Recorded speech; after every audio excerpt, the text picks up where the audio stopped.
We all have questions. What is it that hinders me, stopping me from getting to where I want to go? Find the answers on the Dani Johnson Show. You can't reach for anything if your hands are still full of yesterday's junk. Keep moving forward with Dani Johnson. So that you can get to the destiny that you're after. There is another way to live, my friend. There is. This is the Dani Johnson Show. Welcome to the Dani Johnson Show. Hi, and I'm so glad that you chose to join us today. And today we're going to be talking about money, which for some is a very negative topic, and for others is an exciting topic. For others, it's an addictive topic. And for others, they're completely ignorant to the topic, which is exactly how I was 27 years ago, where I had no financial upbringing at all. I didn't have any bit of understanding about money, how it should be used, where to put it, where not to put it. Investing, what in the world was that? I had no concept of that growing up on welfare with a drug-infested and violently abusive home. There was no talk about money other than this. We don't have any. That was the main topic, and a lot of fighting that happened because of there being a lack of money. That's what happens when you live on welfare. And I'm talking about welfare back then, friend. Come on. Welfare today is completely different than welfare when I was a kid. I remember my mom going through the grocery store with her little clicker, and seeing the price of an item and clicking it in and putting it in the cart and then going to the next item and clicking it in, going, whoops, we can't afford that. She had this little calculator clicker thing that told her when she was about to hit the end of the food stamps that she had that week to be able to blow on groceries. And so money was not a good subject. It wasn't really a subject other than we don't have any. We can't afford that. We don't have the money. We're always broke. That was pretty much the extent of the financial verbal education that we had. And the nonverbal investment education that I had, or actually not investment, but financial education, was blowing all that they made every week, living paycheck to paycheck. Even after my mom had suffered a terrible, tragic accident where my mom was a victim of, a broken neck. She was paralyzed from the neck down, was never to walk again, and she was a victim of doctors making decisions without consulting her first, so obviously there was a malpractice issue, and by the time I was 14, my parents had now changed their financial situation tremendously. We went from living in a little 800 square foot house on a very busy street on Grant Avenue in Redondo Beach, California, to moving up in Northern California, a place called Redding, California. Actually, it was outside of Redding. Palo Cedro, California had a population of like 700 people. But they then bought a house, and then they bought a Cadillac, and they bought a Jeep with a big camper on the end of it, and they bought a 34 Buick, and they bought a boat, and they built a barn, and they bought houses, and they bought a big old fat diamond for my mom's hand. Oh, and then we went from cheap pasta with just a little bit of margarine and garlic salt on it, to now steaks almost every night for dinner. And you'll never guess what happened. And that happened from the time I was 14 until I was 16 when I moved out of the house. What intensified was the violence in the house after the money came. The other thing that intensified was more fights about money, and they were still living paycheck to paycheck. Isn't that crazy? I remember after about a year of my family now living in this new way, and now we were shopping at JCPenney's instead of the thrift store or getting the hand-me-downs from the neighbor, the attorneys who fought for my mother's case and fought for the money that she received, they asked her how much she had left. She barely had anything left. So they took that money. They convinced her, listen, Darlene, you're going to be at this rate, you will be completely flat broke and back on welfare again if you do not allow us to take the rest of the money and put it into some annuities. Let us put it in a place where you're going to get paid every single month for the rest of your life. And sure enough, fortunately, my parents yielded to that really sound and wise advice. And therefore, my mom has had a consistent income since that time. And it's a very healthy income. But check this out. They still lived paycheck to paycheck. And as far as I know, it might still be going on. Paycheck to paycheck, running out before the month is even over. So isn't that interesting that you could go from like $500 a month on welfare, including food stamps, to $10,000 in a month and still living paycheck to paycheck? Unfortunately, that's how it goes for most of us. It really does. That's how it did for me when I first started in my first business. Yeah, I remember making my first $4,500. I blew it all on clothes. I did. Isn't that crazy, nuts, and stupid?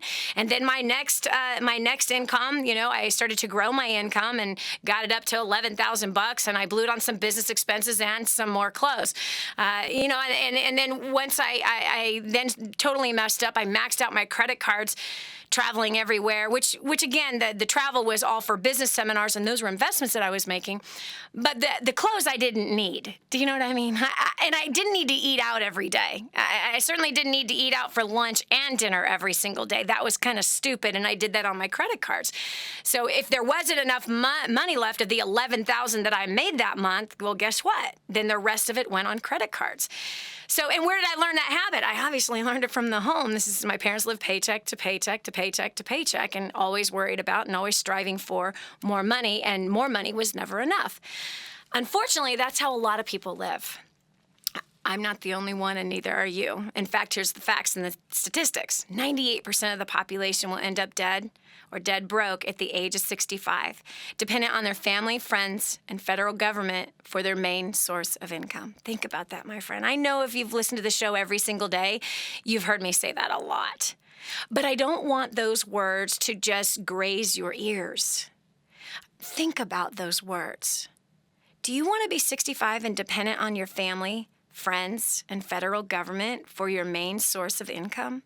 Recently, we had a sweet, precious woman call in on one of the spiritual equipping shows, and where the second hour of that show, we just focus on slugging on heaven's doors with our listeners and crying out to God on their behalf and bringing their petitions, their requests before God. Well, this was an elderly woman who called in, and she says she's on Social Security, and Dani, I need a financial breakthrough because I don't have enough money to live off of. I don't have enough money to pay my electric bill. It literally broke my heart to hear that, because here is a woman that is in that age bracket that isn't dead at 65, but is alive, however, financially sick, in a place where she is struggling financially, and said, I have no one to help me. I have to figure out a solution. Do you want to do that? Come on, think about it. And I remember when I first heard those numbers, I thought to myself, well, I'm certainly probably going to end up in that bracket, because I don't come from money. I come from broke people. I'm not educated. I'm not smart. I hadn't even read a book yet at that time. Yes, I made it all the way through high school without reading a single book. So I just knew that somehow I'd end up in that 98%. And then I met a woman. Imagine this, you're at McDonald's, and there's a sweet, sweet, sweet elderly woman with that tight little curly white perm. And she's got her little McDonald's uniform on, and she's carrying a stack of trays that seem to be about half her size. She brings the trays over to one table. She sets them down. She wipes the table that is behind her. And then she picks up the trays, moves it to the next table, goes back, wipes the next table, wipes the sweat from her brow.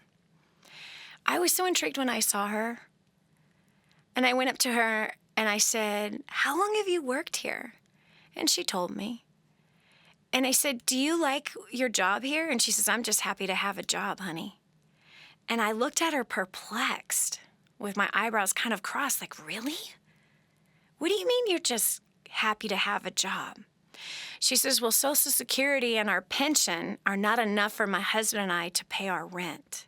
So both of us have to work. I was like, what? Oh, man. I said, ma'am, could I ask you how old you are? She says, I'm 89. I'll be 90 next month. What? What? How could that be? This was in Concord, California, which is the suburbs, if you will, of the San Francisco Bay Area. And sitting there in that McDonald's, I'm 20 years old, and I'm looking in the face, the eyes, and the worn skin, the hunched up shoulders of that 98% that ends up either dead or dead broke at the age of 65. That day, my friend, when I saw the statistic face to face, I kind of made a vow. I don't want to end up like that. I kind of got upset, wouldn't you? What would you be thinking during that conversation? Right away, I thought, where are her children, her grandchildren, her great-grandchildren? How come nobody is taking care of them? They worked hard to take care of their own family, and no one is taking care of them. It broke my heart into tiny little pieces. But it helped me to make a decision that I needed to get serious about this 2% versus 98%, that I didn't want to end up dependent on other people or having to work when my body's broken down and I don't have the energy to do it. Being forced to work when I should be enjoying my great-grandchildren instead. So 2% of the population is financially independent. Only 2% out of all of the people in this great place, in this current world, 2% will be financially independent when they reach that age of 65 and over. Where do you want to be? How are you going to get there? Well, today I'm going to share with you a few little tips, a few secrets that can really improve your finances and help maybe you and me both to think more like investors. Because I've got to be reminded each and every week myself about my finances, because it's really easy to get off track and to get sucked into how everybody else is living. We live in this culture that loves conveniences. We love things fast, and we love to have options. So that culture is pressing in on me just as it is pressing in on you. But we've got to have a financial vision that is bigger than our conveniences, bigger than our options. We've got to learn to think like investors and to see money as they do, as 2% of the population does. They see money as seed. They see money as seed. And seed is designed to grow. It comes with everything that is needed to reproduce itself. So we're going to get into some pretty in-depth conversation and helping you the best that we can. We don't have all the answers, but we might have a couple. We might have the one that you're looking for. My phone number is 844-200-3264. Now, friend, the lines are going to light up, and I want to make sure you get in. So you might want to write this number down now. If you have questions about investing or fears about that or things that you have invested into that really turned out really well, if you got any questions at all about where to put money, where not to put money, 844-200-3264. And how can you start young, right? Why do you have to wait till you're older? You don't. 844-200-3264. I'm looking forward to talking to you. This is Dani Johnson. We'll continue with more right after this. Making money does not necessarily mean you're creating wealth. That's coming up on The Dani Johnson Show.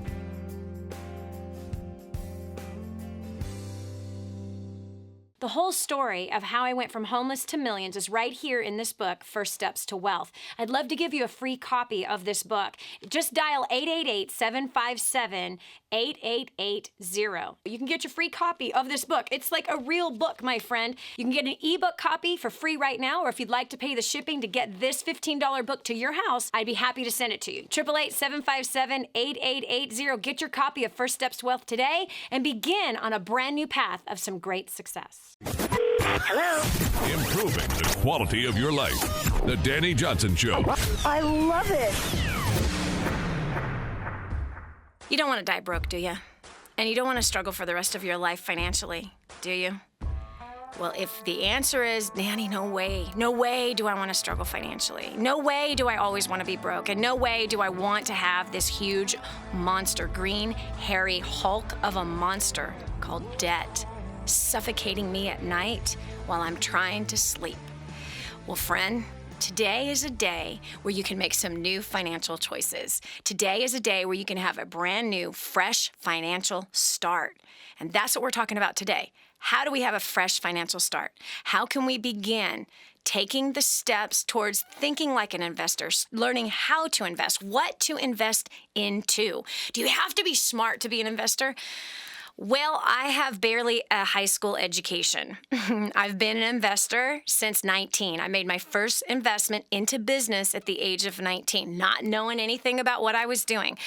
And I still don't know a lot about what I am doing. I just know the things that I've invested into and what I yielded out of it. What I can tell you is that by the time I was 23, I had made my first million in business. I've made millions of dollars since that time. I've helped many other people do the same. And at the very least, we've had so many, hundreds of thousands of our clients increase their incomes to the tune of multiplying it, doubling it, or tripling it, as well as some who have made the choice not to increase their income, but they, on the same income, have annihilated their debt, paying off hundreds of thousands of dollars worth of debt. So if you want help in this area and you're saying, no, Dani, I do not want to die broke. No, I don't want to be struggling financially for the rest of my life. And I certainly don't want to pass that habit on to my kids. Then call me right now, 844-200-3264. Again, that's 844-3264. And if you have overcome the fear of investing, if you've overcome that, then we want to hear your story. We want to know how did you overcome and what areas did you begin to make investments into? Because I believe that you and I together, we can help a lot of people who are listening to this program from all over the world right now. And we can help to stop the bleeding that's happening internally and externally inside of the financial body of believers as well as the body of human beings that are out there. We do not need to continue bleeding internally and externally with financial decisions that help us to fail and help the next generation to fail. So over here, I've got on line 6, we have Leticia from Turlock, California. Turlock, California, girl, I've been there. It's beautiful and very hot this time of year. Yes, it is. Well, welcome to the show. Thank you. My question is, what are the first steps to investing, and how do I determine which investments are best? Okay. I have a small business. My husband's job doesn't offer a retirement program, so we're looking at investing so that we can build our own wealth and not have to wait until, it's too late to say, where's all our money? Okay. Well, how old are you? I'm 29. Yay, you're young. So this is a great question to be asking at 29. It's a great question to ask at 16. It's a great question even to ask at 69. But I'm proud of you that you and your husband are thinking along those lines, and you're not dependent on your husband's job having an investment opportunity. And so that's very wise that you're actually asking this question. Leticia, are you a first-time listener to the Dani Johnson Show? I'm not. I've dialed in a few times before. Good. Okay, well, I want to make sure that you've gotten your copy of First Steps to Wealth as a gift of being a listener on the show. Have you gotten your copy of First Steps to Wealth? I got that when it was a free promotion, and Woo! I'm actually putting into use on how to pay down my debt. Good job. Good job. Just wanted to make sure that you got a hold of that, because there's a chapter in here on investing and where to start investing. And those 2 chapters on war on debt are powerful with teaching you where to find the money to annihilate the debt and take a portion of that money and then start to invest it into different things. So anyway, to answer your question, the question of where do I start? Okay, well, first of all, where are your interests? What are you familiar with? Are you guys into real estate? Are you into gold and silver? What kind of things, let's say even historically throughout both of your family members, are you familiar with? We're both not familiar with anything other than a 401k. I, like you, come from a very poor family, and my husband's parents do have 401ks, but they're also trying to find other ways to get income. Right. And we just don't want to be stuck in that position. Yep. Okay. Well, then you sound like what my husband and I were. The answer is no investing history. That's what the answer is. So I got that. That's where we came from. So again, you got to cut your teeth eventually on something. And so the very first place I invested into was into business. I started my own business. And that was the very first time I took money not to buy something that I would wear or eat, but I would buy something, and I bought a business for myself is where I started with there. If that's not something that you want to do, if you got kids in the house or whatever, then hold on just one second. We got to take a quick break, and I'll give you a couple of other ideas of what we did that might work for you. This is Dani Johnson. We'll continue with more right after this. In life, there is no free ride. Are you investing in your life? We'll talk about that on the Dani Johnson Show next. But I'm so blessed that I found what is in Grooming the Next Generation for Success. This is a book that is being taught in universities around the world. It's been noted as the best book on parenting that has ever been written. Crazy, if you ask me. But the point is that this thing gets results. Get your copy today, 888-757-8880. Again, that's 888-757-8880, or go to DaniJohnson.com. That's DANI Johnson.com. Get your copy today. Helping you get a grip on your priorities and your focus. The Dani Johnson Show. Here's Dani Johnson. You know, sometimes we come from places that really don't give us a leg up or a springboard into learning about money. And that's exactly where we were. We didn't come from a family of investors or business people or anything like that.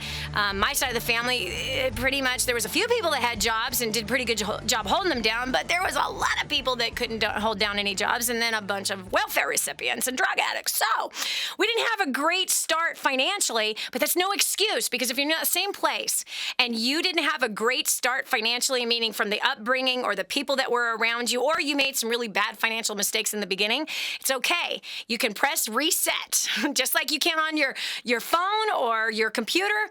This is a reset. Today is a financial reset where you can begin to learn how to navigate these beginning investing steps. And so joining me right now is Leticia from Turlock, California. Very hot place during the summer, but absolutely gorgeous.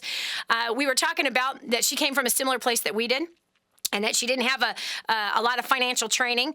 There's not a lot of investors in the family, so she wouldn't know anything about it. But so Leticia, and I'm proud of you, I really am, that you're asking this question.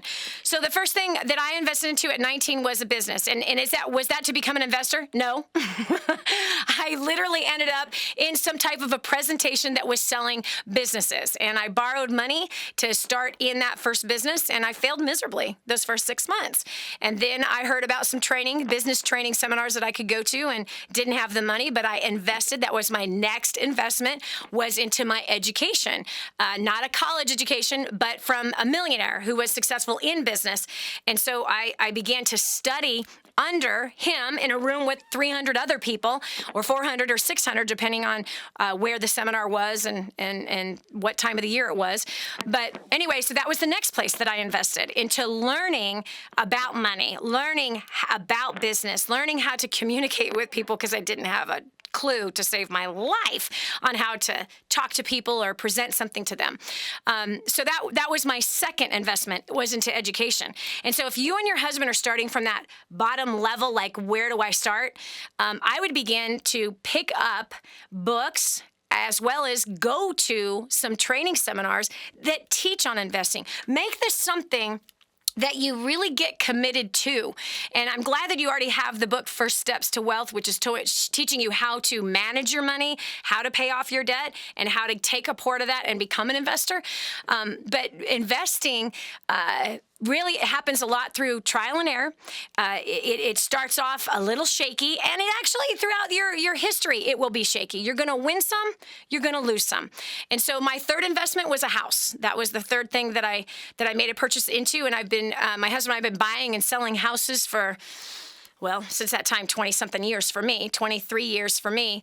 And my first property I bought when I was 21 years old. And that, by the way, was in San Ramon, California, not too far away from where you're calling in from. So real estate has been something that's been really profitable for us. We've made millions of dollars in real estate. And that's from, again, buying and selling and flipping houses, rental properties, which we've done okay on, land, purchasing raw land, letting, rather than having the money in the bank, we've had to learn how to read the market. And so that's a couple of ideas that I talk about in First Steps to Wealth. But you have to pick something, and you've got to understand that it's going to take a bit of an education to learn it. So start to learn. You have to learn both with money and experience, but also learn from other people that are doing it. And I'd be asking around, who do you know, or who can you meet that is an investor? I'm not talking about they work for Charles Schwab. I'm saying they're an investor. And so I would be networking. who do I know that knows somebody that makes investments, and how well have they done? And can you have coffee with them and start to learn? And that's pretty much what we have done. It's kind of worked out for us pretty well, to the tune of millions of dollars. I'm sure that it's going to work out really well for you too. So as long as you pay attention and you follow directions. So that's my answer, Leticia. Thank you so much for calling in and being a listener on the Dani Johnson Show. All right, we've also got Idalia from California. California's hot on the line actually right now. Idalia, welcome to the show. Hi, thank you. Well, my husband and I, we overcame our fear of investing into something that you don't normally hear about on TV or the mainstream media, and that's precious metals. And the way that we overcame our fear, well, we first heard about it from you at First Steps to Success, and it sparked our interest. And then we heard you advise someone to call Kirk Elliott. So we went ahead and called him, and he took the time, maybe an hour and a half of his time, to educate us on precious metals and why that is a good investment over the phone. So we continue to do our own research. We picked up a few books, and we completely overcame that fear. So we took our savings that were in the bank, and it was a substantial amount of savings, and we invested everything into precious metals. Wow. And we are continuing to invest every month, and that's because of the education that we have gotten into as of late. So it's been really great.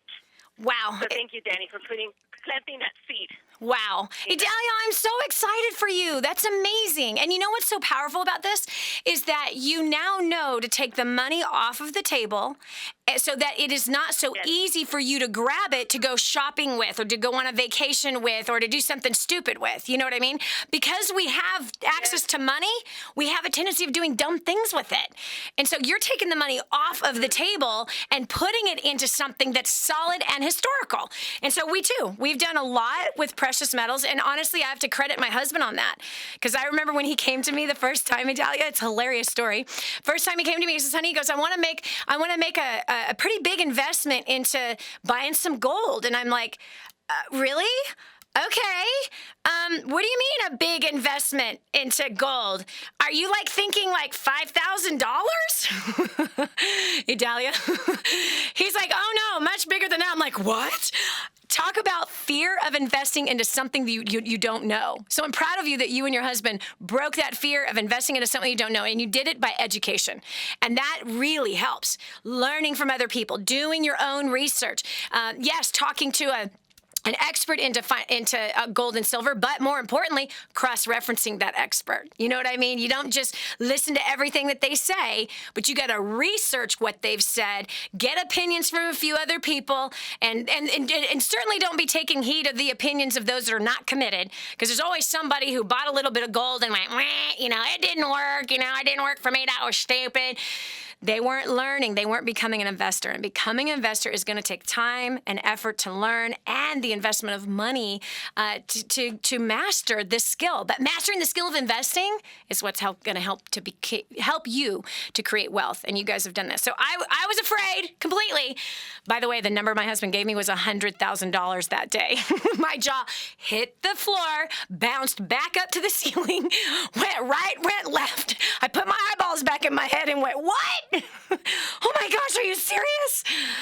But we went ahead and did it. And by the way, ching ching.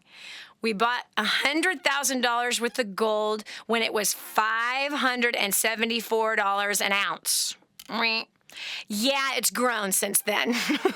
In fact, it got up at one point up to $2,000 an ounce. So anyway, we did really, really good. And before it went up to really high, we've invested hundreds of thousands of dollars into gold and to silver, and that has proven to be great. And again, it's off the table. We're not touching it. It's just sitting there, and we know that through time, it goes up, it goes down, but at the end of the day, it's going to do well, for sure. Anyway, so good job, Idalia. I'm proud of you for breaking that fear. I've had to break that fear many times. All right, we're going over to line 2. We got Diane from Laverne, California. California is on fire. It's crazy. Hi, Laverne. Actually, I shouldn't say that, huh?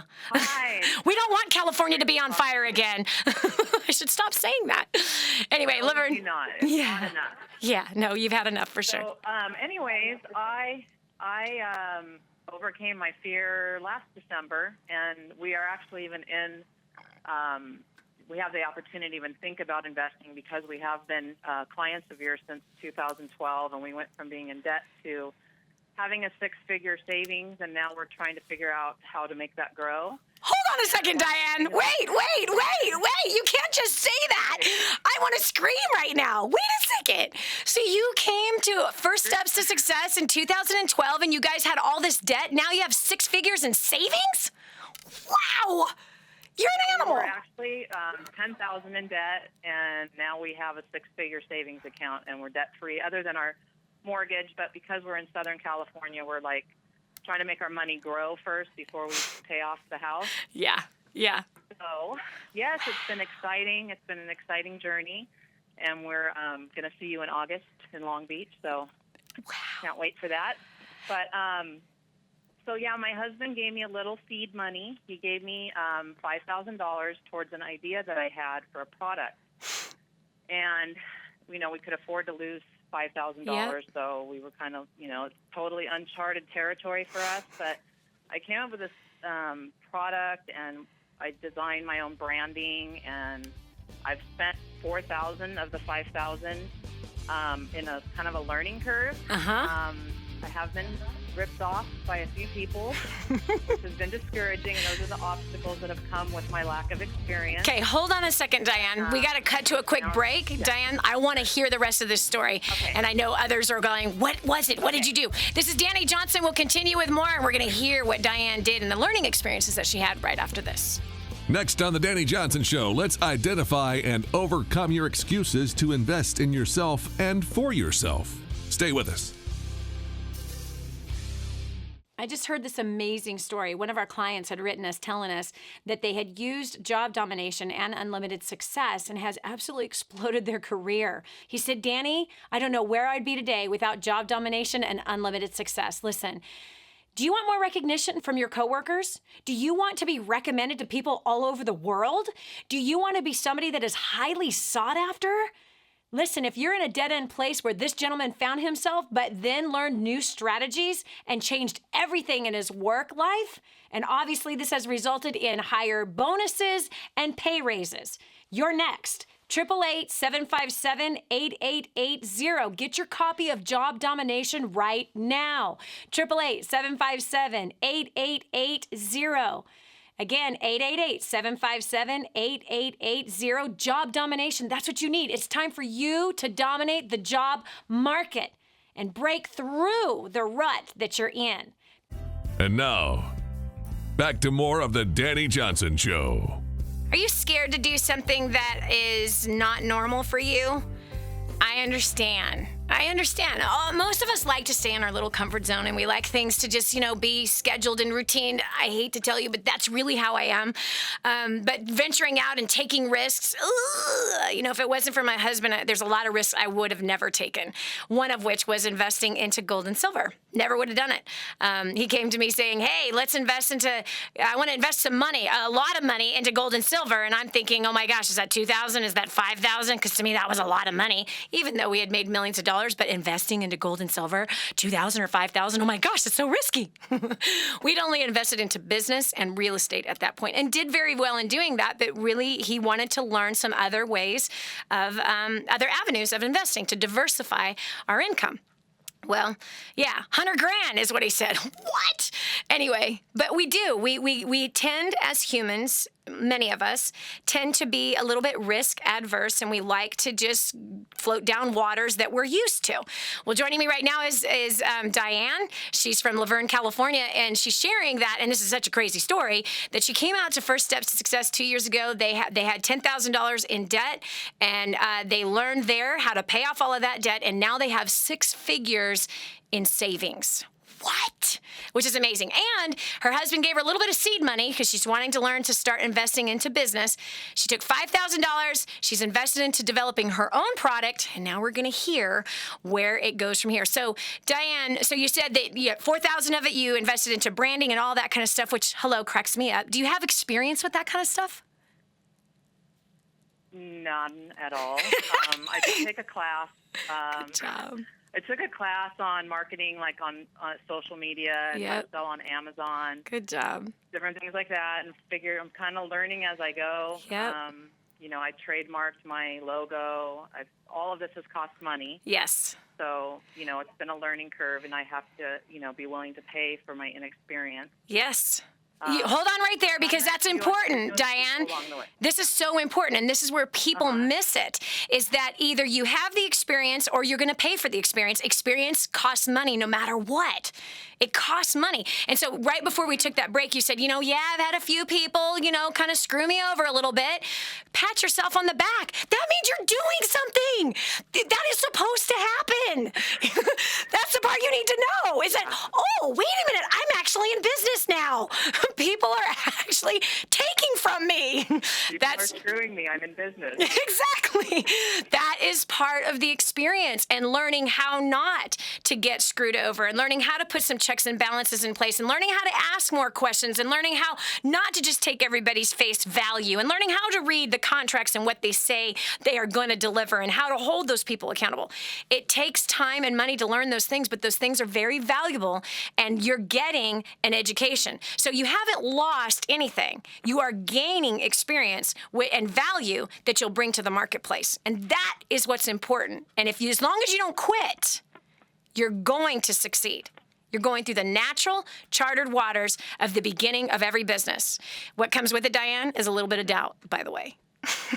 Am I doing the right? Yes, that's why I've been stuck for a little while. But one of the big obstacles is everybody wants to take everything and make it big right away. Yeah. Go to China, get, 500,000 units manufactured, and I'm trying to just be faithful with the little things that I've learned from you, and just start small. And it doesn't seem like people are that interested unless you're going to be, mass producing things. So I'm fighting against that kind of mentality, and have you had somebody that wants to buy your idea? I haven't gone there yet, but those are the things that's why I'm glad to talk to you. It's a good idea. Instead of me doing all the work that I'm not that familiar with, if I could sell my idea to somebody, that might be even smarter. Yes, because if the people, so I talk to an attorney, you can. Here's what I would look at. First of all, the people that are advising that you go to China and you do everything mass scale, are these just friends and family members, or are these business people that want to be in business with you? Business people. Some of them want to be in business with me, yes. Okay. So then I would be... They're the ones that have also kind of scammed me, so... Isn't that awesome? Well, then check off that list. Yeah. Next, I'm not going to be in business with that person. I wouldn't go into business with somebody that's already screwed you. That's stupid. But what that means is that you probably have a really good idea of a good product. And if you've already encountered interest of other people, then that means you might be onto something. And I would be looking at, wow, maybe I could sell this idea and somebody else can manufacture it. Maybe you could go into partnership with somebody that already knows how to do the manufacturing, already knows how to get prototypes, already knows how to do a test market. So those are important things to do. Every business we've ever started, we've always started really small with our own sweat labor. But we've also always gone to find people that know how to do things that we don't know how to do. And that's a very important business key to have. So if you recognize, hey, I don't have experience here, here, and here, well, then who do you know or who can you partner with that does have that experience, that does catch this idea, and then make sure you have a non-disclosure before you present those ideas so that they cannot steal your idea. Number two, you want to make sure and have a really good contract and have a great attorney that's going to be there to watch your back to protect you in that business arrangement. So that's be what I would do. So number one, good job for saving 6 figures worth of income into savings. Amazing. Number two, good job paying off your debt. Proud of you. Number three, kudos to you and your husband for starting off with some seed money and putting it towards an idea. And next and final, great job learning how to deal with business people, and great job having some people steal from you. That means you're doing something great. And that means you're going to learn how to protect yourself and to protect your idea and take it out to market. So you don't have to know how to do everything in business. But the key thing is to find others that know how to cover your weaknesses or your liabilities of what you don't know how to do. So it sounds like you're onto something really good, and I'm really excited for you, and I can't wait to hear how it turns out. That's all I'm going to say. All right, lady, thank you so much for calling. I appreciate you being a listener on the Dani Johnson Show. Yeah, thank you. Wow. I love it when I get to hear great stories like that. That's incredible. And you know what? That's the entrepreneurial spirit that I believe that is in all of us. It is. It's in every single one of us. The first humans on this planet, they had to be entrepreneurs in order to survive. They grew their own food. They bartered with other people that grew food that they wanted to eat, right? Some people did cows, some people did sheep, some people did crops. So they had to learn how to grow something, create value, and trade was their commodity. But through time, business is what really all of us have inside of us to be a part of in one way or another. So investing into business, I think, is very, very wise. I wouldn't be sitting in the financial situation that we're in today if I hadn't started in business at the age of 19. So if that's one place. So again, we're talking about investing. We're doing our best to field whatever investing questions that you might have. I do not have all the answers on it. I've got small-time investment girl who's made millions of dollars investing into some very specific places and some skill sets that we've had to learn along the way, as well as a lot of mistakes that we've made. So if you would like help in that direction, or if you've overcome your fear and you have made investments already, we would like to hear that story too. 844-200-3264. Dani, why should I invest? Because you want your money to grow for you. That's why. Instead of you being a slave to it, make it your slave. This is Dani Johnson. We'll continue after this. Which came first, the chicken or the egg? If you're struggling with money now, can you invest now? Dani Johnson talks about that next.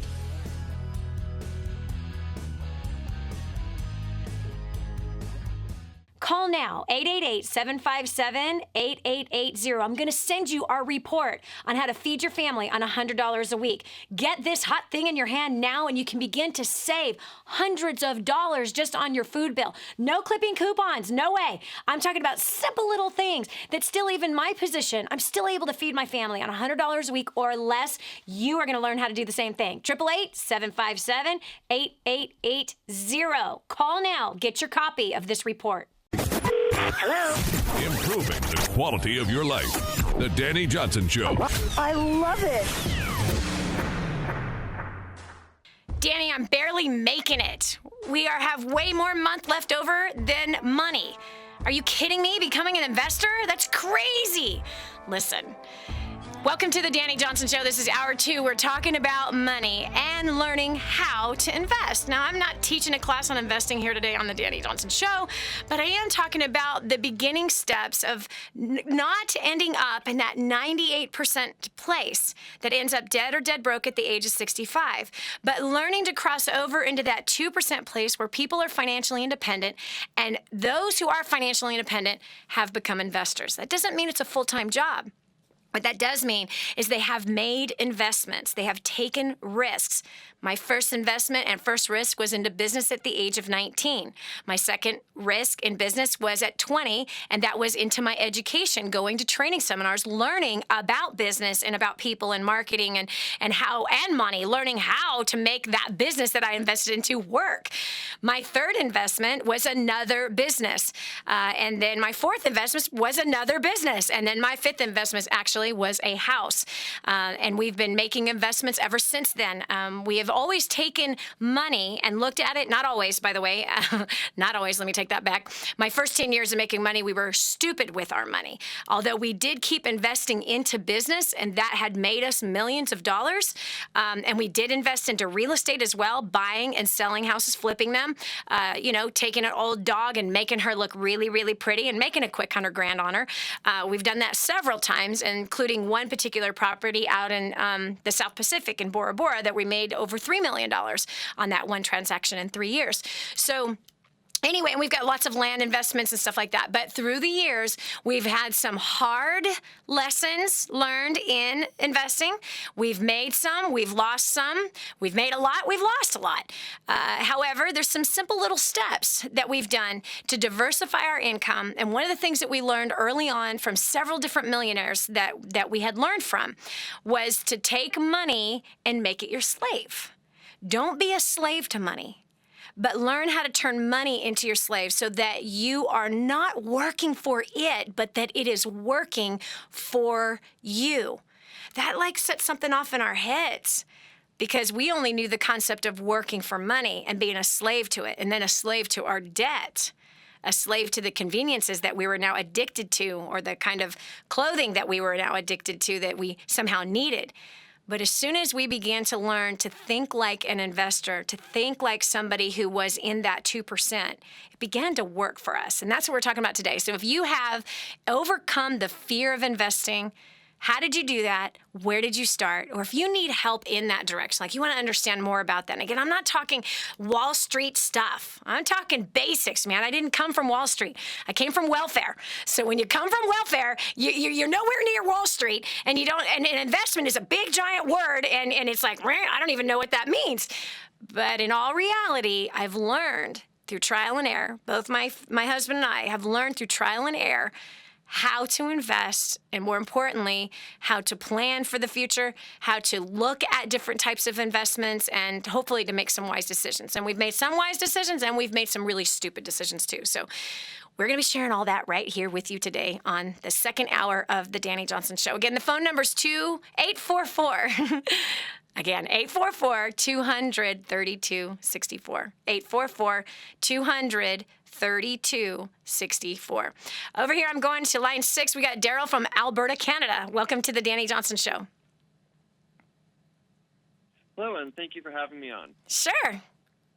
I overcame the fear of risk of investing, basically, first of all, being sick and tired. I was 27 at the time, and wow, I was in the same financial position I was 5 years previously. So I just started reading books. It took me a number of years before I got hooked up with the DJC community and started going through war on debt and financial independence and that kind of stuff. And then I also heard about our mutual friend, Dr. Elliott, and got on the phone with him and started connecting with him. But I think for me, what was very difficult in the beginning, too, is there's so many voices that say, do this, do that, and you're not sure because you don't have the results who to listen to. And Yep. I found that pretty tricky, especially even family friends. I know one guy who's a VP of sales with a big oil company who's doing pretty well for himself that kind of looks down on investing in gold and silver and precious metals. So I'm like, well, do I believe this guy or that guy? But then you look at everybody and make the best decision and keep listening and learning. And that's why I appreciate your show and others, so I can learn from people that have accomplished and just refine what I'm doing. Yeah. You know what, Daryl, I'm really proud of you that you realized after 5 years, at 27 years old, I mean, for you to have that revelation is really awesome. It says a lot about you that after 5 years and you're 27 going, hello, I'm in the same financial position that I was not too long ago. This has to change. And so you started to pick up books, and you started to learn, and you started to hear other voices. And that's really wise. And then you started to invest into training seminars and training materials and shows like this. That's wise. That's all. You're heading in the absolute right direction. And as long as you don't get off of that path, you're going to do very well for yourself. But you brought something up that is hugely important. There's a lot of voices out there, and you have to learn to discern timing and people's motives. And the Bible says that a wise man has a lot of wise counselors. And that's what you've got. So even the VP of sales, okay, so if he's against the place that you chose to make an investment into, then what is he for? And so spend time getting inside of his head. Okay, so man, you really intrigued me, and I really respect you for your success being the vice president of a big oil company. So what kind of investments do you recommend, and how did you learn those markets, and how well have they worked, and what things should I stay away from? Ask those questions, interview those people who have success, and you might find out that he has none in investing. You might find out that he's totally broke and he's got $1 million worth of debt. Or you might find out that, and again, you're looking for his results. You're not looking for his opinion. You're looking for his results. And that's the thing you always got to focus on, is people's results. Lots of people can sell some great ideas, and especially be aware of some of them books. Whoo! My husband lost $100,000 all in one day from investing in the stock market from one author, that Hans was reading up from. And this guy is no longer around. He was big and popular in 1999 and in 2000. And Hans followed. It was all about day trading. And again, Hans was brand new to it. He was just testing it out, and we had too much money. And so he was investing and playing around with the stock market as a rookie. Instead of using a little bit of money, he used a bit of money, and we lost it all. So, and ended up owing the stockbroker money, about $4,000 actually. So it is important to cross-reference all experts. It really is important to do that, and to always base it on results and also timing. So I think you're on the wise path, and I'm really proud of you for breaking the fear of investing and just dipping in and doing something. So continue to learn, because you're going to do very, very well, and you're still really, really young. So you're going to do great. Daryl, thanks so much for being a listener on the Dani Johnson Show, all the way from Alberta, Canada. We appreciate you tremendously. Okay, we've got Tim from South Carolina. Tim, welcome to the Dani Johnson Show. Hi, thanks. Welcome. Hey, thank you. I was a missionary planting churches for a long time, and about 3 years ago, we decided that we needed to do something different, and so we had no retirement or any savings of any kind. We were basically just living week to week, and surviving always. And a lot of great things have happened, and a lot of trying things have happened. And so I'm 45 now. My wife and I have planted 5 churches, but we really are feeling led to just kind of be quiet and have a peaceful future. I don't know if that makes sense. It does. I know exactly what you're saying. So we're at 45 with nothing. Yeah. And we've got 4 kids. They're doing great. We're, by the grace of God, we've survived this far. And the kids are all happy. Everybody's doing good. But we know that we don't have any financial future. We don't have any financial plan. Yeah. So we are just trying to get started, and I don't know. I thought I should call. So I think it's awesome that you are calling. I do. I think it's awesome that you are calling, and thanks for the work that you've done with spreading the gospel of peace and the gospel of Jesus Christ and making that your life's work up to this point. And I completely understand what you're talking about of having a more peaceful life moving forward. I'll just say this: sheep bite. We'll leave it right there. You and your wife have been shepherds, and sheep bite. There does come a point where it'd be nice not to have a public life and nice not to have that pressure on your children as well. Completely understand where you're coming from, man. I do. Anyway, so, hey, you know what? I'm also 45. So I know about where your kids are right now, where you're at in life. And what I can tell you is, dude, we're still young. I know we might be swimming in the sea of denial, but we're still young. Yeah. We really are. And there's no time better than now to start fresh and start new. And if you have started churches and planted churches, guess what? You can start a business. You can start a business. Yeah. You can start a business. All the skill sets that it takes to start a church are the same skill sets that it takes to start a business. You have been selling, whether you realize it or not, the gospel. You've been selling a business and a vision. And that is exactly what business people do. They sell a service or a product, and they sell it to a people, and they sell the vision, and they get people to rally around it. They start with nothing. And so you know how to start with nothing, and you know how to build it to something, and you know how to multiply it. So listen to this too. You have an apostolic gift. And an apostolic gift is a CEO who can start companies. It's the same gifting. I don't know if you have the book not First Steps to Wealth, but Spirit-Driven Success. Have you heard about that book? No. Oh my gosh, it's an international bestseller. This book is going to rock your world. It basically builds the bridge between the marketplace and ministry of how does it really look. It's chapter by chapter.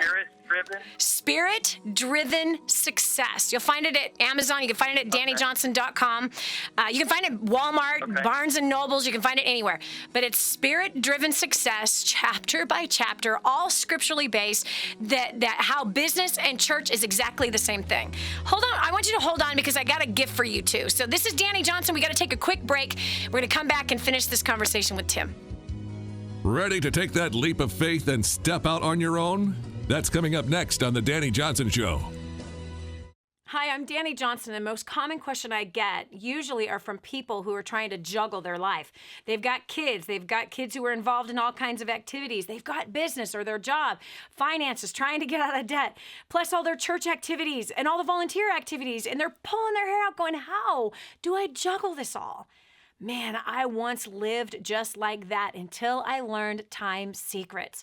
Time Secrets showed me how to be able to cut my hours from 100 hours a week that I was working down to 20 hours a week and tripled my income as a direct result with what I learned. Time Secrets also showed me how to get my priorities in order, which healed up my marriage. And I became a mother that I was proud of versus becoming the mother I didn't want to be. And so if you feel like your world is running around in all kinds of different circles, you can fix that. Call 888-757-8880. Again, 888-757-8880 for Time Secrets.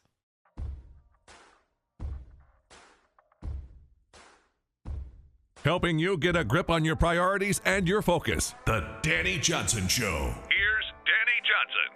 I love it. I love those that are listening to this show. I love the diversity that we have. You know, right here we've got Tim on the line.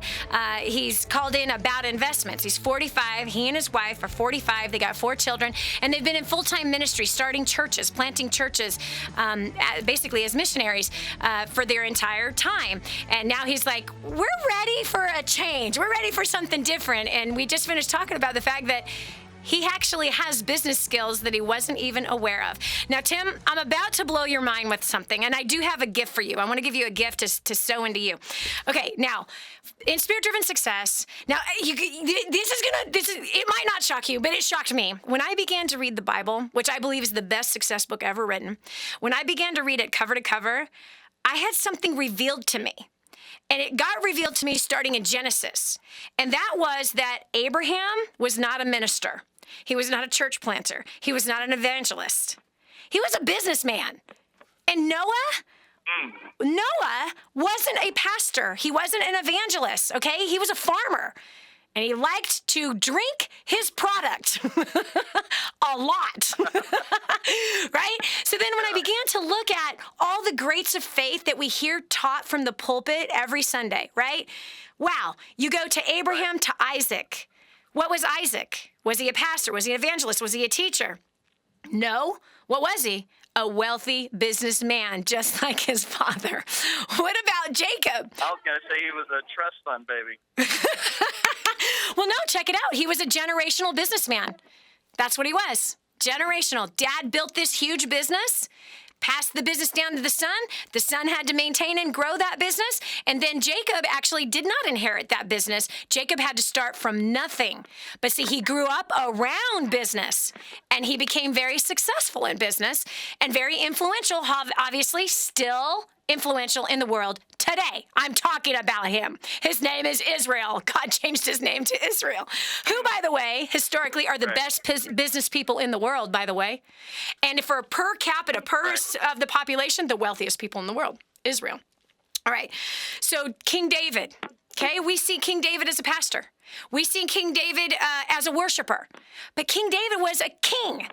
He was a political leader. He was a businessman. He was an investor. He was a warrior. And as a side thing, he liked to sing and write songs. but we see David as a full-time worship leader. Isn't that strange? So when you do all of your historical study of the Bible without having religion attached to it, right, what we've learned in seminary or whatever, and go, wow, what was Daniel? Well, he didn't know he was a prophet. Neither did Jeremiah. But he was a political advisor. Oh, my goodness. Wait a second. Wow. So these people that the Bible talks about were all in the marketplace. All of them. And that's what spirit-driven success talks about. It talks about the skill sets that the Bible teaches us on how to succeed in business, in our careers, as well as in our churches. But you already have a baseline of skill set. So I want to give you a copy of First Steps to Wealth. If you don't already have it, write down this phone number. You can get an ebook now of the physical book. So the phone number to call the office to get your copy right now, and this is a gift from us to you, and it's going to show you how to start a business. 866-760, 760-8255.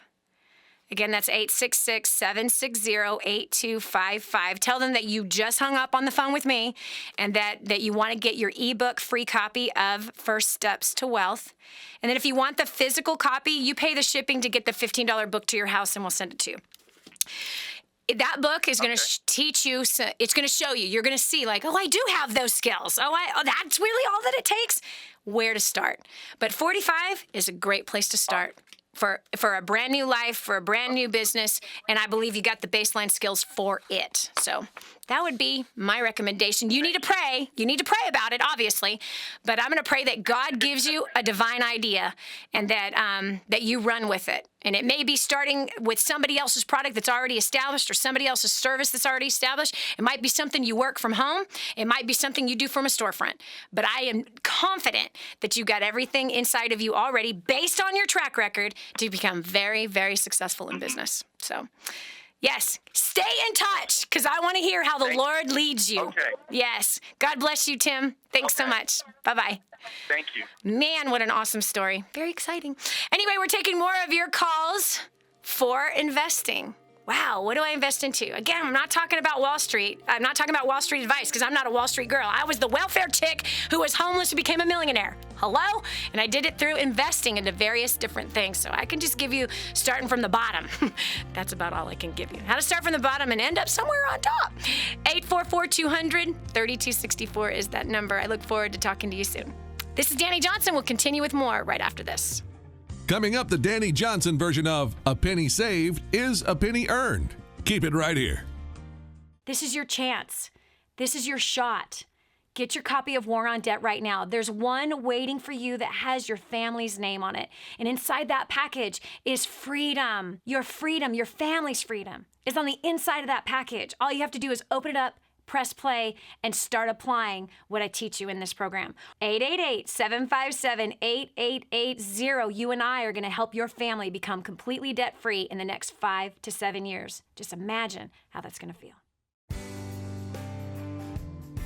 Giving you the playbook to design your life. This is the Dani Johnson Show. And now, here's Dani.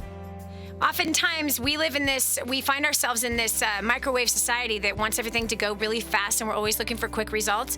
But I came across this passage that I have to share with you. It's written from the best success book ever written. And if this is your first time listening to the Dani Johnson Show, you don't know what that book is. Meaning you don't know that it's the best success book ever written. It's called the Bible. Best, soundest, most phenomenal wisdom for finances, your family, for business, health, you name it. It's all in this amazing, and love and romance and sex, as well as all kinds of drama. It's all in that book. But anyway, Proverbs 13:11, really Proverbs talks a lot about money. But it says this: wealth gained hastily will dwindle, but whoever gathers little by little will increase it. You see, wealth is accumulated. Riches are something that people try to run for, and riches always seem to run a little faster than you. Even if you think you're a marathon runner or a sprinter, it always runs a little faster than you. But we live in this microwave mentality that says, now, I got to produce a result right now. And I remember when my husband had come to me about investing into gold and silver. And I was very risk adverse. I was. Even though I had invested into several companies, not like Wall Street, meaning starting our own companies. I started my first business at 19. By 21, I had started 3. And still to this day, I have businesses from when I was 21 years old. The original business I started from the trunk of my car in a payphone booth. I still have remuneration from those businesses. And I came from welfare. I don't come from Wall Street. But being an investor, I was really comfortable investing into business. I was very comfortable investing into training seminars, teaching me how to do that. I wasn't initially, obviously. I was scared to death. But once I broke that fear and I made those first investments, then I started to learn. I started to apply what I learned and started to get good at it. And then investments into real estate. That was, very safe territory for me. My first house I kind of messed up on. No, I did mess up on. But we've done really, really well investing into real estate, into raw land, as well as vacation homes, or into flipping homes, like buy a house, live in it for 2 years, change the paint, change the paint that's on the cabinets, make it the ugly house look nice, and then flip it and make a quick $100,000, which we've made most of the time, a minimum of $100,000. We've lost some on a couple, but we've also made over $3 million on just one transaction. But anyway, so that kind of stuff I was pretty comfortable with. But when my husband approached me about gold and silver, this was like something totally new. I was a little scared. And here's the reason why I'm talking about it, because right here it says that wealth gained hastily will dwindle, but whoever gathers little by little will increase it. And so we were of the mentality of what can we make and fast. That was our mentality the first 10 years, and we ended up broke at the end of 10 years. We were flat broke. We made so much money, and we blew it all. It was sad. We spent everything that we made. No matter if we were making $5,000 a month or $50,000 a month, we blew everything that we made. And there you go, that wealth gained hastily will dwindle. We experienced the dwindle. But he who gathers it little by little will increase it. Increase happens through time and over time. But we have a tendency of wanting to do the fast stuff. And the fast stuff, even, for example, in 99 and in 2000, my husband picked up a couple of books. And I'm not going to say the guy's name. He's no longer anywhere to be found because a lot of people lost everything using his techniques in the stock market. But he was the big guru at the time, and you'll never guess what he was selling. Day trading. Making money fast, right? Single trades. He was selling in this book how he'd make $10,000 in a single trade, $100,000 in a single trade. And that's back in the days when we didn't have the understanding that wealth is accumulated through time, and that wealth that is built hastily dwindles. So because of the mentality that we had a poverty mentality. We came from major poverty families, no financial education. Both of us grew up on welfare. So for us, the natural tendency when you learn how to make a lot of money is you spend a lot of money and you don't have any left over and you think it's going to last forever. That's just this natural thought that it's going to last forever. And it's not. After 10 years, that was the first lesson. Nothing lasts forever. So obviously, the mentality that we had, we were attracted to those types of books that were teaching us how to make a lot of money fast. That's what we were attracted to. Why? Because poverty is a spirit that dwelled inside of us, and it attracts like spirits. So those that typically will write those kinds of things of making money fast and getting rich fast, a lot of those people, unfortunately, end up dying broke when it's all said and done. Yeah, there's people that make millions and they die broke. It's a fact. People that make millions, they spend millions. They live foolish lives. But once we learned the other way, and again, Hans lost $100,000 in the stock market all in one day. And that happened March 17th of 2000. There's a lot of people who lost their retirements, all of that stuff at that time. So I say all this to say this. Be patient. You see, everybody else wants to do it fast, right? Everybody's looking for quick riches to come.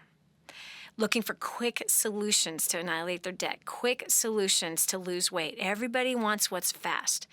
Well, if 98% of the population ends up dead or dead broke at the age of 65, dependent on their family, friends, and federal government for their main source of income, and only 2% of the population will be financially independent, well, all you really have to do is do the opposite of 98% if you want to succeed. Look what everybody else is doing and do the opposite. You've heard that before. I'm not the first to say it, and I won't be the last to say it either. But just look at how everybody else is doing it. So those who are trying to become wealthy, most of them are chasing after get-rich-quick scams. Most of them are looking for the quickest possible way to make the most with the least amount of effort. That's a poverty-driven mentality. That's what that is. But those that will accumulate using wisdom through time, little by little. Who wrote that book, Proverbs? The richest man that ever lived, Solomon. The richest man. They have calculated the riches that he had during that time, turned it into today's money, and there is nobody on earth today that comes close to rivaling the riches that King Solomon had. So he probably gives the best, soundest financial advice. He passed down his riches down to his sons. Unfortunately, he didn't pass down the love of God down to his sons. However, his kingdom is still alive on the planet, meaning through his father, David. So anyway, slow down. Riches will come, but don't run after them. But wealth is what you're really after. Financial independence is what you're after. So I encourage you, don't run after that. So when it comes to investing, be aware of that thing that wants to pull you in the direction of more. Here's another tip I can give you when it comes to investing. Again, this isn't Wall Street. This is like welfare recipient who was homeless that now is a millionaire, okay? Big difference between myself and the Wall Street people and the advice that they're going to give, all right? But one of the things that I've learned is to always cross-reference things and to start small. Don't start big. Start small. So when different types of opportunities come up, we've had oil opportunities come up. We've had cattle opportunities come up. We believe in testing small first and learning with the small portion. And as we test and learn with the small portion, then we can scale. We can put more into growing it more through time. But if you've got this thing in you, which is really greed, that says, oh, well, this little thing is working out, let's go all in. No, slow down. Be wise. Again, wealth is accumulated, small increases at a time. I don't know if you remember, but a few months back, I was talking about this school teacher that saved $1 million. And through investing, so he would save. He lived a very frugal life. He'd save. He learned to make these little investments here and there. Nothing big, just small. And he became a millionaire on a school teacher's salary. Come on now, we know how much school teachers don't make, okay? So moderate income, but because he did it small and he saved money, and then he learned to invest a portion of that savings, and he began to grow it and just saved what he earned, and he accumulated a crazy, beautiful amount of money. So anyway, that's pretty awesome. And that means that you can too, and it is not too late. But here, Dani, I'm 70 years old. Hey, honey, you might live to be 120. There's still a lot in you. So don't think it's too late. Or you might be thinking, I'm 14. I'm too young. No, you're not. No, you're not. I know of a 15-year-old who bought his first house at the age of 15 and now has renters, and he manages this property, and he's making money every single month on an investment that he made. So you're never too young, and I don't think you're ever too old to begin to start putting on this mindset and begin to make those small investments. Start somewhere, start small. This is Dani Johnson. We'll continue with more right after this. Working to achieve happiness in life is not easy. Advice, life stories from callers on the air, solutions, a beacon of hope. Stay tuned for more of The Dani Johnson Show. You want to succeed, right? But you do not want to fail God at the same time. There is a way to succeed from a biblical perspective, and it's far greater than anything you could ever imagine. Over 500 scriptures I studied to study money, everything that the Bible said about money. That's in the first couple chapters of Spirit-Driven Success. Not to mention leadership, working with people, growing a career, being used mightily in the marketplace, which is where Abraham, God used him in the marketplace. And Joseph, God used him in the marketplace. Moses, God used him in the marketplace. Daniel, Solomon, really all of the greats of faith, most of the greats of faith throughout the Bible, they all were in the marketplace, and God wants to show you how you can be used mightily by him in the marketplace. Right here, Spirit-Driven Success is where all of my notes are on how you can do that. 888-757-8880. Again, 888-757-8880. Get your copy of Spirit-Driven Success today. We're back. Here's Dani Johnson. Okay, so there I was in Las Vegas. What? Dani Johnson, you were in Las Vegas? I hate that city. I really do. And I will never do, or I better not say that, but I will not do a seminar. I will not do a business, finance, and relationship training seminar in Las Vegas. I just won't do it. I will not bring families to that city. I know you might be thinking right now, well, Dani, you shouldn't be saying that about what. Hey, it's my personal opinion. But anyway, there I was in Las Vegas. It's about 11 years ago, coming up here real soon, 11 years ago when we first started DaniJohnson.com. And I was speaking for a company. And this company, I was trying to vet this company. I was trying to get to know these two owners. They were young guys, and they were very successful. They were very, very good at what they did. They owned an ad agency, and they brought me in to do some training to their salespeople.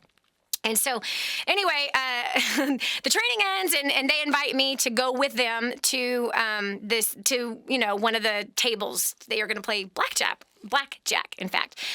Anyway, these guys were badgering me, right? They were badgering me. There was a whole group of us that were there, all right?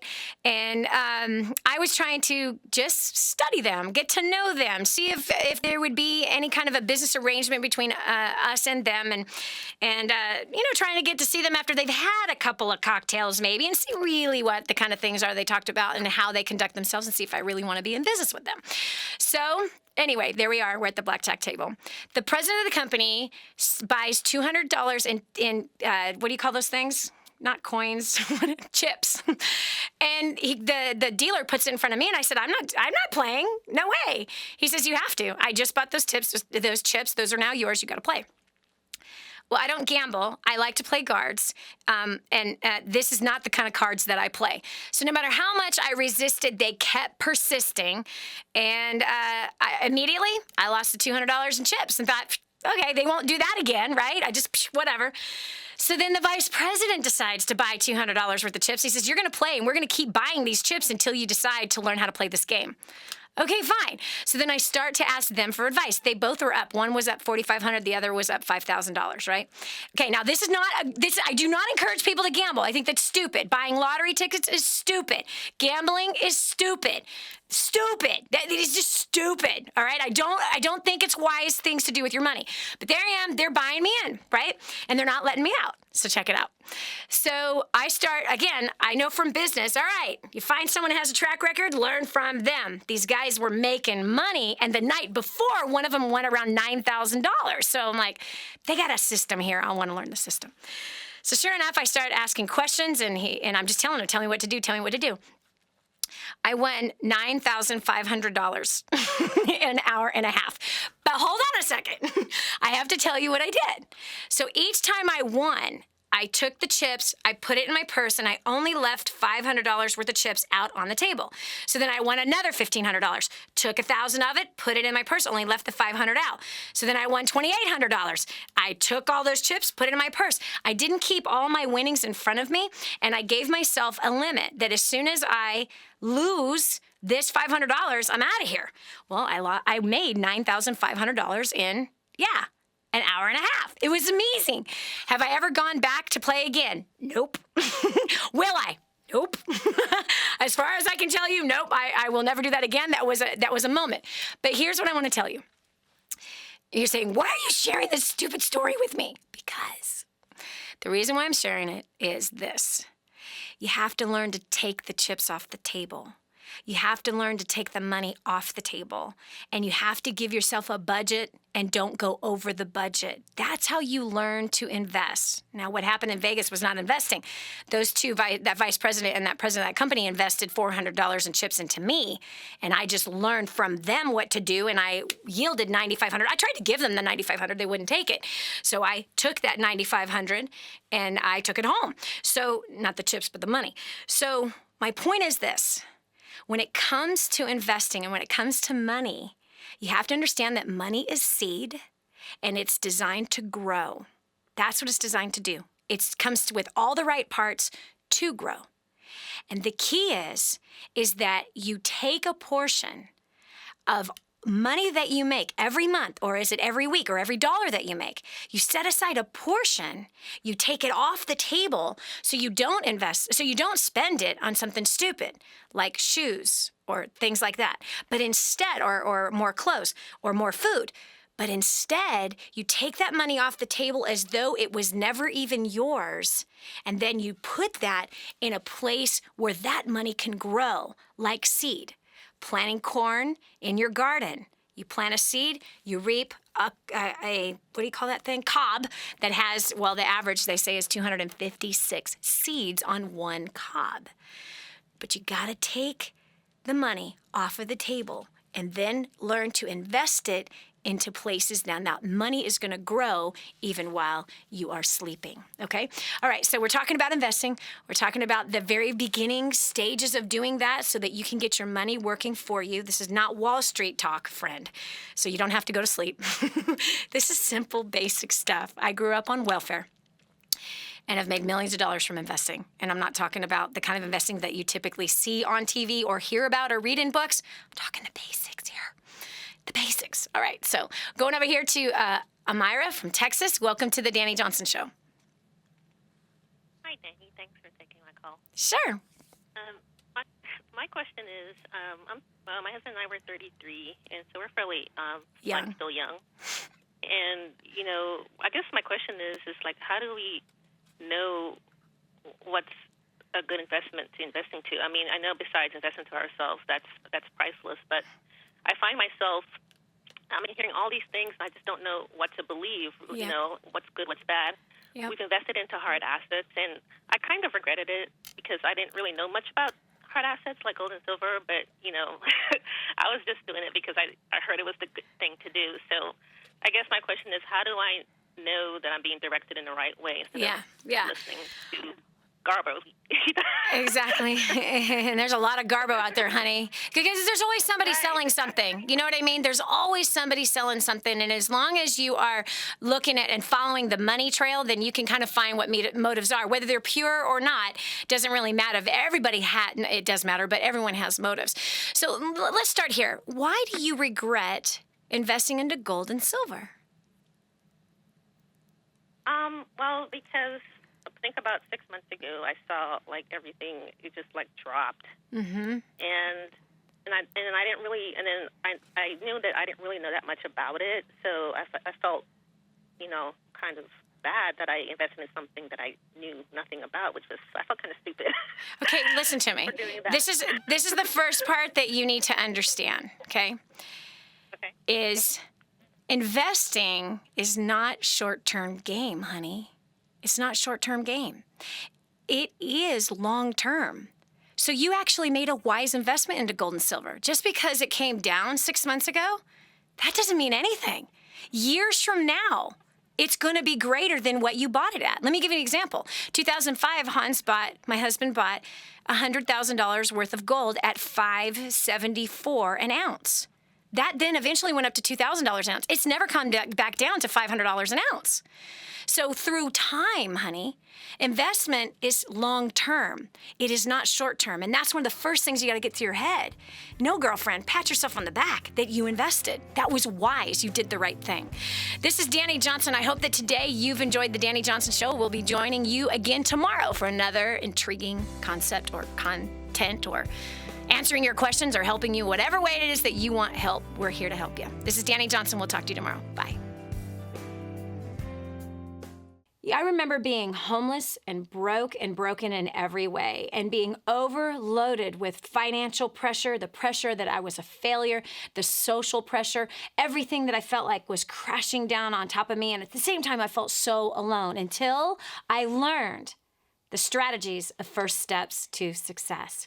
You have the chance, my friend, to annihilate all of your debt. Think about that. You have the chance to grow your income through your current career or even learning to start a brand new business that will be profitable. You also have the chance for learning how to motivate the people that are in your life that are driving you crazy and how to have significant breakthrough, not only spiritually, but physically, financially, and socially, and business-wise. And so I'm excited to see you at First Steps to Success. It's coming up January 17th through the 19th. Get yourself registered today, 888-757-8880. There's a seat with your name on it, friend. 888-757-8880.